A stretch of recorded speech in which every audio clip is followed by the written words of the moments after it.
horas 20 minutos, vamos de entrevista importantíssima agora no Live CNN. A gente conversa com o ministro do Desenvolvimento Agrário, Paulo Teixeira, que já está conosco aqui no telão, aliás, presencialmente em Brasília. Ministro, obrigada pela gentileza de estar conosco na CNN Brasil. E aproveito e faço aqui um disclaimer, né? Jornalismo é vida ao vivo e a gente vai se surpreendendo com os assuntos que aparecem. Inicialmente, quando nós agendamos até a entrevista e o ministro gentilmente aceitou, inicialmente era para a gente falar Rio Grande do Sul, de que maneira os agricultores do Rio Grande do Sul receberão a ajuda do governo federal, os descontos e tudo mais. Aí, no meio do caminho, apareceu a notícia, após a reportagem do jornal Folha de São Paulo, falando sobre Alexandre de Moraes, TSE, momento eleitoral, base bolsonarista. Então, não posso deixar de... Desculpa existir, ministro, mas não posso deixar de começar lhe perguntando sobre isso, porque o senhor foi o primeiro ministro, inclusive, a falar publicamente sobre isso.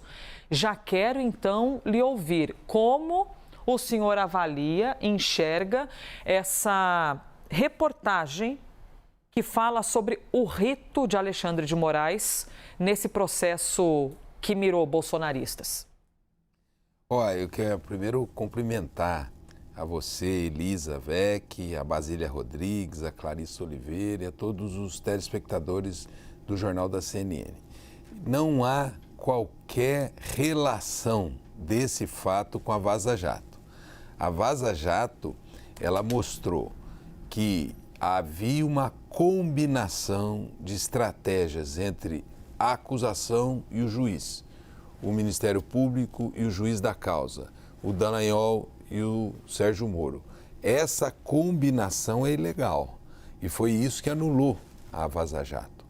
Anulou grande parte da Lava Jato, era aquela combinação de estratégias. Nesse caso, não há qualquer correlação. O ministro do TSE é o mesmo ministro do Supremo Tribunal Federal. Ele colheu provas lícitas e um processo se relacionar com o outro, não há qualquer ilegalidade. Então, a minha opinião é que fazer qualquer relação com a Lava Jato só tem um objetivo.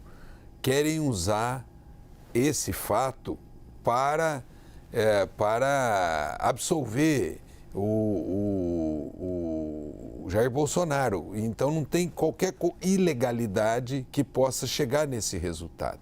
Portanto, na minha opinião, esse fato é aquele que aparece um dia no jornal e tende a desaparecer do jornal nos dias seguintes pela ausência de um fato político.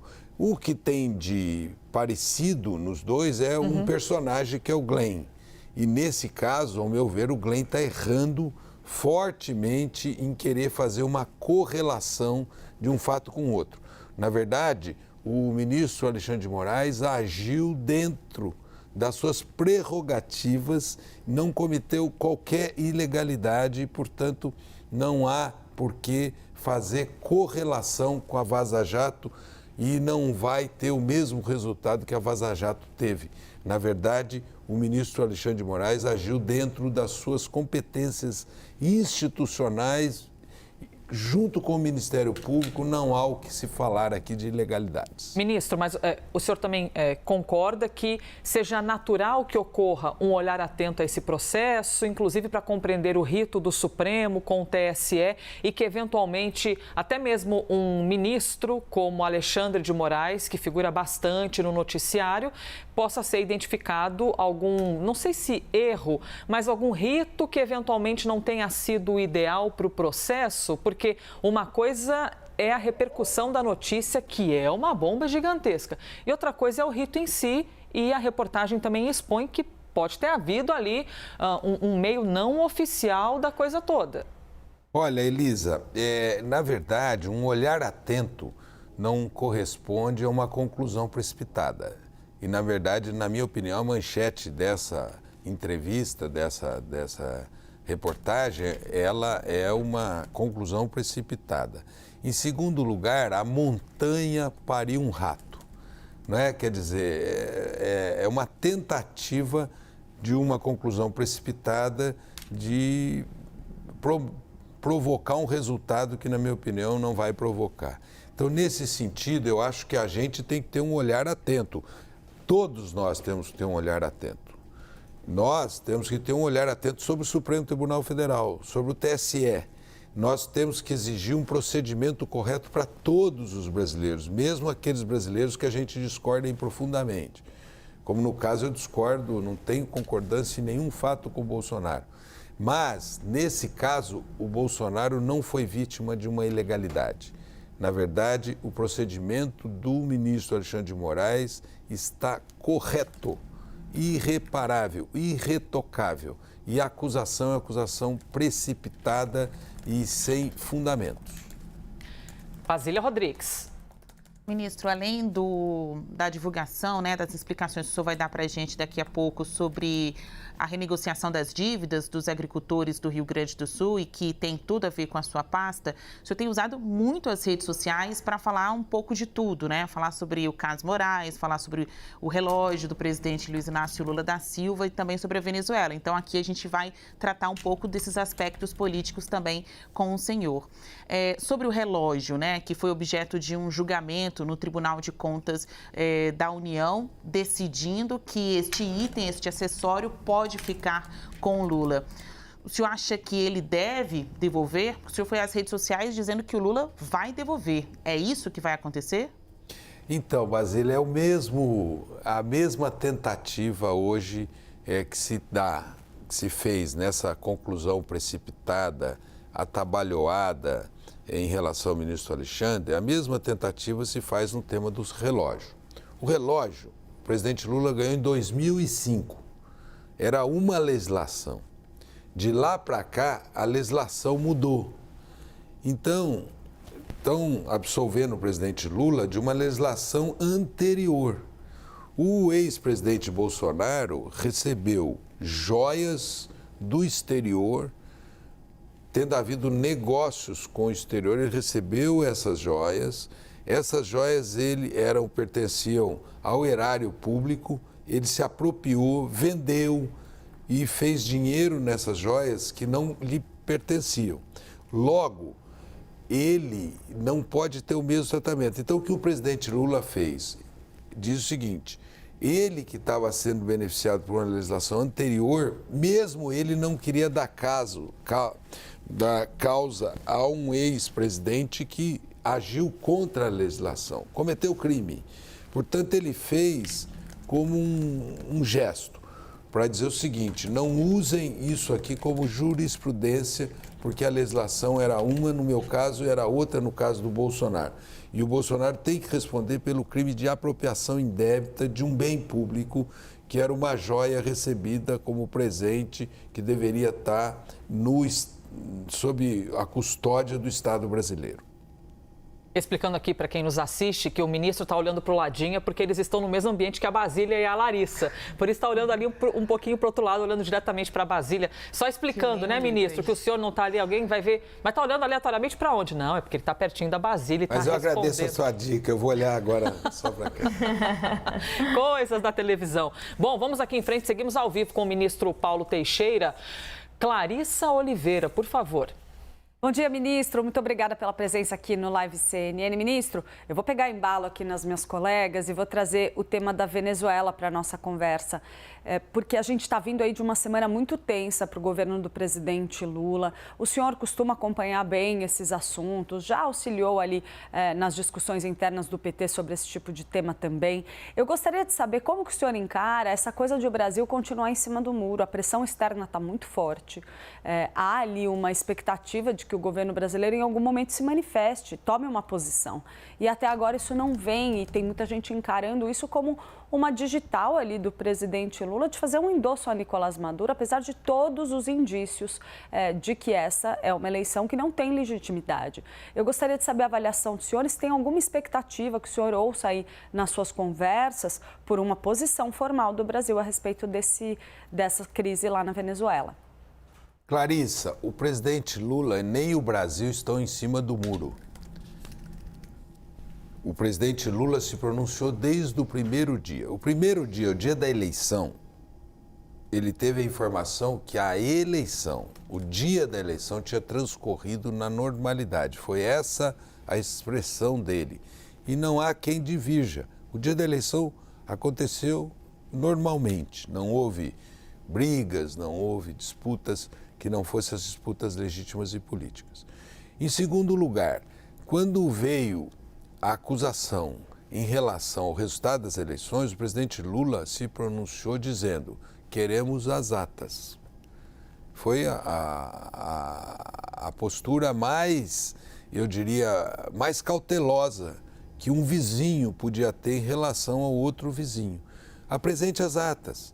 Eles estão dizendo que você que teve problemas, apresente as atas.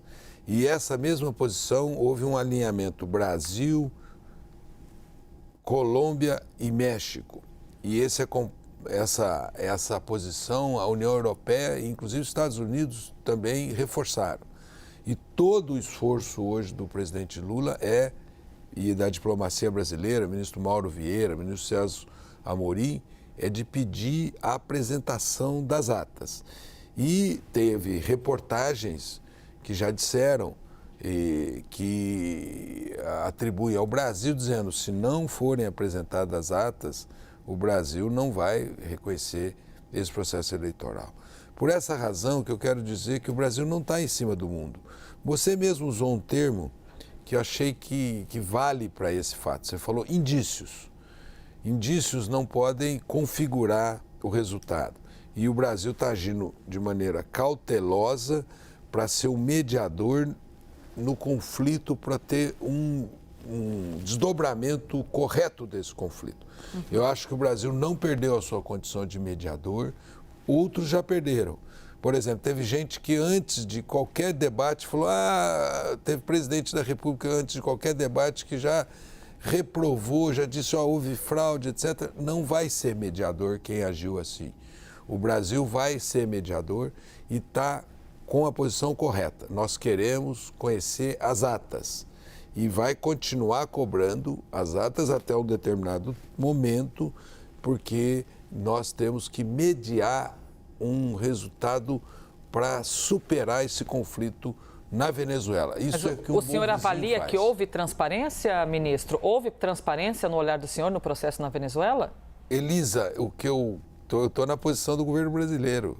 Nós queremos que haja a apresentação das atas.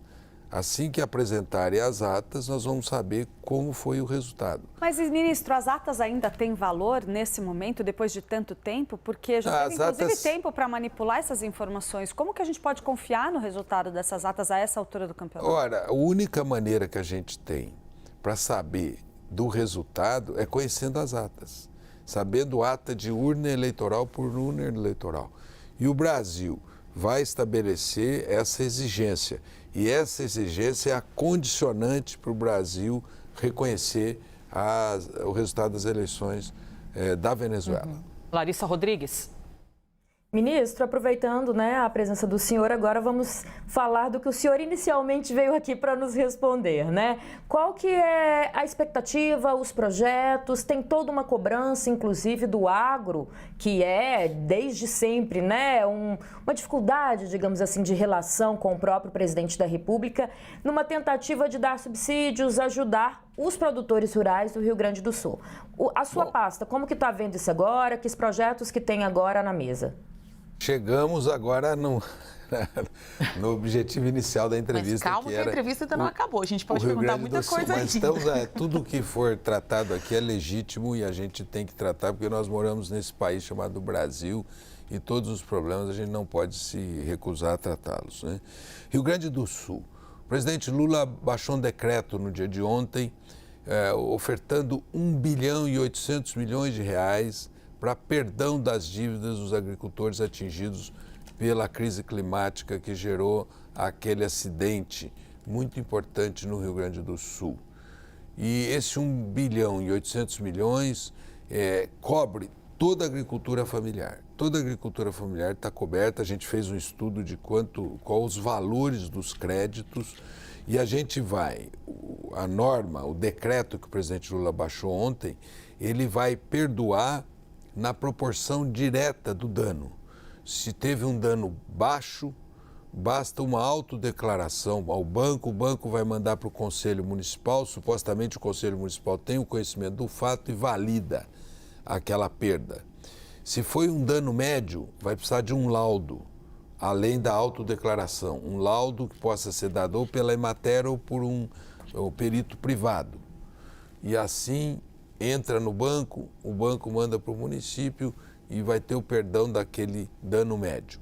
E se foi um dano maior, vai ter o laudo, a autodeclaração e vai entrar numa comissão para resultar no perdão. E tem um limite esse perdão. O agricultor, ele tem que entrar com esse pedido até dia 10 de setembro. Aqueles que teriam que pagar esses financiamentos, esse financiamento será prorrogado até 15 de novembro. Essa medida não é a única medida. A primeira medida que o presidente Lula apresentou foi a suspensão do pagamento das prestações dos empréstimos. Até 15 de agosto, agora vai ser prorrogado. A segunda medida foi ofertar 600 bilhões em subsídios, em subvenções, para alavancar 4 bilhões. E o agricultor vai pagar 30% a menos nesse empréstimo para voltar a produzir. Se ele pegou 100 mil, ele vai pagar 70 mil com 3 anos de carência, ele vai pagar só daqui 3 anos e 10 anos para pagar, porque precisa apoiar esse agricultor para voltar. Se ele tiver dificuldade de apresentar garantia, ele agora terá um fundo de aval, para que ele possa tomar o empréstimo com fundo de aval. Agora veio a MP do perdão, o decreto do perdão e 2 outras medidas virão a seguir. A primeira, aquele agricultor que porventura sofreu um acidente, teve contas negativadas porque lhe faltava recurso para pagar as contas, o presidente Lula está mandando uma lei para o Congresso para tirar uma exigência que está na LDO que impede dar o empréstimo para quem está negativado. Então, é o que a gente está chamando da desnegativação. E uma outra medida será adotada pelo governo do presidente Lula, que será a medida voltada para as cooperativas. O Banco do Brasil agora está debruçado para resolver a situação daqueles agricultores que estão com o score baixo porque fez uma renegociação das suas dívidas. O que eu quero dizer aqui é que da agricultura familiar vai atingir todo mundo, 100%. Agora, se na agricultura média alguém ficar de fora, vai haver ali na frente uma repescagem. Assim, nós estamos atentos, nós já estamos na 7ª medida e vamos ter mais 2 medidas à frente, estamos atentos para atender o agricultor do Rio Grande do Sul que sofreu e foi vítima de uma crise climática e que tem uma importância enorme para o Rio Grande do Sul e para o Brasil. Ministro, depois do impasse sobre o leilão do arroz, o senhor acha que essas medidas, esse conjunto de medidas pode melhorar o relacionamento do governo com o agro, sendo que são coisas para pequeno, médio, grande agricultor? Olha, a relação do governo com o agro é boa. Vejam, o governo agora, e aí eu parabenizo o ministro Carlos Fávaro, desbloqueou 100 mercados que não compravam produtos do Brasil e que agora passaram a comprar. Isso favorece diretamente o agro. O governo desonerou a carne e desonerou toda a cesta básica na reforma tributária, insumos, etc. E também lançou o maior plano safra da história do Brasil voltado ao agro. O tema do arroz, evidentemente, o preço do arroz subiu exageradamente e o arroz é o alimento básico na mesa do povo brasileiro. E o arroz não pode subir. O fato de ter havido leilão já foi importante porque ajudou a baixar. E nós estamos em diálogo permanente com os produtores de arroz.